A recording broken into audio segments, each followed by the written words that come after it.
तो good morning. और आज हम कंजक्शन का सेकेंड पार्ट लेकर आए हैं। और आज हम लोग जो यूज़ पढ़ने जा रहे हैं वो यूज़ है, आपको यहाँ पे दिख रहा है क्या है, बिकॉज, एज, फॉर। ठीक है, इन तीनों का यूज़ हम लोग पढ़ेंगे। हालांकि इसका मतलब होता है क्योंकि। क्या लिखा है? क्योंकि। इन बिकॉज, एज और फॉर, इन तीनों का मतलब होगा क्योंकि। तो हम लोग सबसे इम्पोर्टेंट चीज़ें आप देख लेंगे कि हम बिकॉज, एज और फार का जब हम तीनों यूज़ करते हैं तो सेंटेंस में कहाँ कब करते हैं, क्योंकि ग्रामेटिकल के साथ साथ आपके लिए स्पोकन भी बहुत इम्पोर्टेंट होगा। ठीक है, तो चलते हैं क्वेश्चन की तरफ। देखिए, मैं नहीं आया क्योंकि मैं बीमार था। तो हम यहाँ पे लिखेंगे आई डिडंट कम बिकॉज, यानी बिकॉज का हम लोग जो यूज करेंगे वो सेंटेंस के मिडल में यूज करेंगे। आई वॉज अनवेल, अनवेल का मतलब होता है मैं बीमार था। I didn't come as I was unwell, as का भी यूज हम लोग क्या करेंगे, सेंटेंस के लास्ट में कर लेंगे, कोई दिक्कत, सॉरी सेंटेंस के बीच में कर लेंगे, कोई दिक्कत नहीं है। फिर क्या कह रहा है कि आई डिडंट कम फॉर, लेकिन यही याद रखना है कि अगर सेंटेंस के मिडल में फॉर का यूज कर रहे हैं तो उसके पहले यहाँ पे कॉमा लिखना बहुत जरूरी है। ये आपका फॉर है, FOR। ठीक है ना, क्या दिख रहा है? फॉर दिख रहा है, तो यहाँ पे हो जाएगा फॉर, ये आप याद रखिएगा। आई वॉज अनवेल, यानी बिकॉज जब भी क्योंकि सेंटेंस के अगर बीच में आने लगे तो हम बिकॉज, एज और फॉर का यूज करेंगे।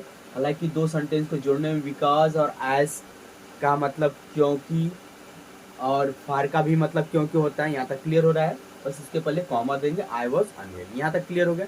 अब आते हैं दूसरा, चूंकि मैं बीमार था मैं नहीं आया। अब चूंकि जब शुरू में आ गया, ठीक है, क्योंकि यहाँ पे क्योंकि और चूंकि दोनों एक ही मतलब होता है। तो चूंकि मैं बीमार था मैं नहीं आया, तो अब यहाँ पे हम since I was unwell comma I didn't come, as I was unwell I didn't come.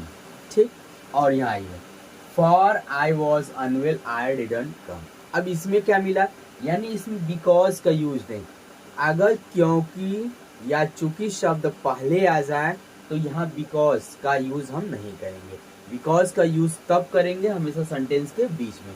As का भी यूज कर सकते हैं, फॉर का भी यूज कर सकते हैं, लेकिन ये पे याद रखिएगा कि हम सिंस का यूज जो है हमेशा सेंटेंस के स्टार्टिंग में ही करेंगे।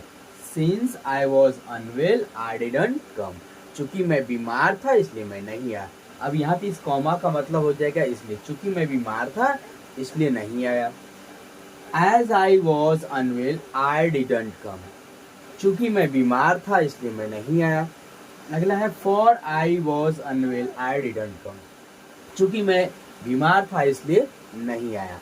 यानी आपको दो चीजें समझ में आई कि बिकॉज का यूज हम स्टार्टिंग सेंटेंस के स्टार्टिंग में नहीं कर सकते, चूंकि का यूज हम सेंटेंस के मिडल में नहीं कर सकते। एक काम, दूसरा काम देखिए, यहाँ पे कुछ रूल्स हैं, हम उसको देख लेते हैं। रूल्स में आएंगे तो since is used only at the beginning, यानी जब भी सिंस का यूज हम करेंगे वो हमेशा सेंटेंस के स्टार्टिंग में ही करेंगे। देख लीजिए, सेंटेंस के स्टार्टिंग में यूज हुआ है, यहाँ पे आपका रूल पता चल गया।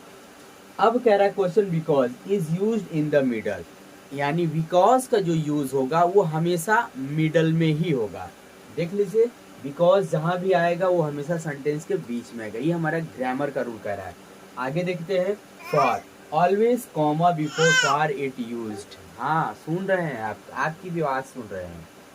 अब देखिए यहाँ पे समझिए, अब क्या कहे क्वेश्चन, फॉर के पहले कॉमा होना चाहिए। देखिए फॉर लिखा है कॉमा, हालांकि यहाँ पे कॉमा लगाने की जरूरत नहीं। जब सेंटेंस के बीच में अगर फॉर, दो सेंटेंस को जोड़ने में अगर फॉर का यूज आप कर रहे हैं तो फॉर के जस्ट पहले आपको कॉमा लगाना पड़ेगा। ये आपका ग्रामर का भी रूल है। हालांकि स्पोकन में तो इसका कहने की जरूरत है नहीं कि I didn't come comma for I was unwell, ये बात नहीं स्पोकन में बोली जाती है।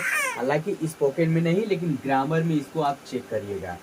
ग्रामर में यही मिस्टेक देगा, आई डिडंट कम। हालांकि जो मैं पढ़ा रहा हूँ वो ग्रामर से लेकर स्पोकन तक का आपको प्रॉफिटेबल होगा, इसलिए आप पूरा सेंटेंस देख लीजिएगा।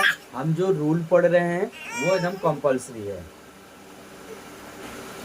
आई होप आपको ये वाला रूल तो पूरा क्लियर हो गया होगा। अब हम चलते हैं एक दूसरा रूल देख लेते हैं, दूसरे रूल का क्या मतलब होता है।